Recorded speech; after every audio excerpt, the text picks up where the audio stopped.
जय हिंद दोस्तों आज हम बात करेंगे यूपी एपीओ 2023-24 की। इसको दोस्तों बोलते हैं हम असिस्टेंट प्रोसिक्यूशन ऑफिसर, सहायक अभियोजन अधिकारी। तो दोस्तों सहायक अभियोजन अधिकारी के दो पेपर होते हैं प्री में। हम दोस्तों बात करेंगे इसमें प्री की बात करेंगे, हम प्री एग्जाम की बात करेंगे। तो इसमें दोस्तों दो तरीके के पेपर होते हैं, एक होता है पार्ट 1, एक होता है पार्ट 2, जिसमें आपको 2 घंटे का समय दिया जाता है। 2 घंटे में आपको पहले पार्ट 1 करना होता है पेपर में और फिर पार्ट 2 करना होता है। पार्ट 1 में आपको जनरल नॉलेज से संबंधित प्रश्न पूछे जाते हैं, जिसको सामान्य अध्ययन बोलते हैं। और इसमें जो है जनरल साइंस होता है, सामान्य अध्ययन जिसको हम बोलते हैं, इसके 8 मार्क्स दिए जाते हैं। करंट अफेयर जो कि वर्तमान मुद्दे होते हैं, जो अंतरराष्ट्रीय देश विदेश और जहां के भी मुद्दे होते हैं उसकी बात हम करते हैं। फिर हम आते हैं हिस्ट्री ऑफ इंडिया पर, भारतीय इतिहास, जो कि भारत के इतिहास के बारे में हमसे बहुत ही गूढ़ प्रश्न पूछे जाते हैं, जिनका शायद ही क्वेश्चन आप लोगों ने पढ़ा होगा। उसके हम लोग को 8 मार्क्स मिलते हैं। फिर आता है इंडियन नेशनल मूवमेंट, भारतीय राष्ट्रीय आंदोलन, इसके भी 8 मार्क्स मिलते हैं। इंडियन पॉलिटी एंड इकोनॉमी, भारतीय राजनीति और अर्थव्यवस्था के बारे में हमको पढ़ाया जाता है, जिसमें 8 मार्क मिलते हैं। वर्ल्ड जियोग्राफी एंड पॉपुलेशन, विश्व भूगोल और जनसंख्या, इसके भी 8 मार्क मिलते हैं। तो टोटल ये हो जाते हैं 50। आपको समय मिलता है 2 घंटे का।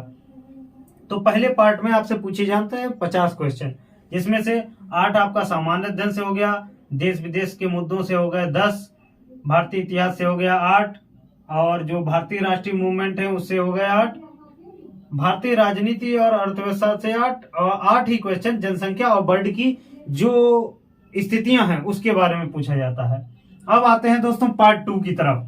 पार्ट 2 में हमसे पूछा जाता है भारतीय दंड विधि, भारतीय न्याय व्यवस्था, जिसके की सबसे अधिक 35 क्वेश्चन होते हैं। और फिर पूछा जाता है इंडियन एविडेंस एक्ट 1872, जो कि भारतीय साक्ष्य अधिनियम कहलाता है, इससे पूछे जाते हैं क्वेश्चन 25। उसके बाद आता है सीआरपीसी, क्रिमिनल प्रोसीजर कोड, दंड प्रक्रिया संहिता 1973, जिसमें कि 25 क्वेश्चन पूछे जाते हैं। फिर आता है हमारा चौथा उत्तर प्रदेश पुलिस एक्ट 1861, जिसके नियम भी उसी में होते हैं। इसका सबसे कम होते हैं 15 मार्क्स होते हैं। तो दोस्तों ये हो गए 100 मार्क।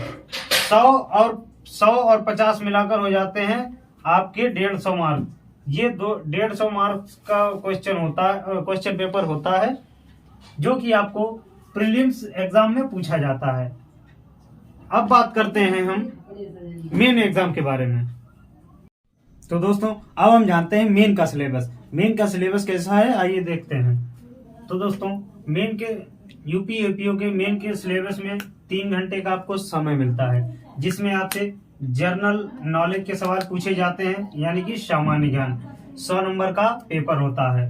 जनरल हिंदी, जिसमें सामान्य हिंदी का 100 नंबर का पेपर होता है।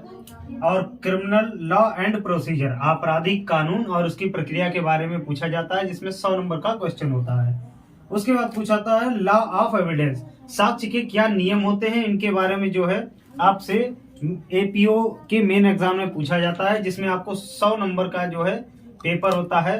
टोटल होते हैं 400 मार्क्स, और प्रत्येक पेपर के लिए आपको मिलता है 3 घंटे। प्रत्येक पेपर के लिए 3-3 घंटे मिलते हैं आपको। और मेन एग्जाम में प्रत्येक पेपर के लिए 100 नंबर रखे गए हैं, तथा प्रत्येक पेपर के लिए 3 घंटे का समय निर्धारित किया गया है। तो दोस्तों कैसा लगा हमारा वीडियो, हमें कमेंट बॉक्स में जरूर बताएं। चैनल को सब्सक्राइब करें, वीडियो को लाइक करें, अच्छा लगे तो शेयर करें। जय हिंद, वंदे मातरम।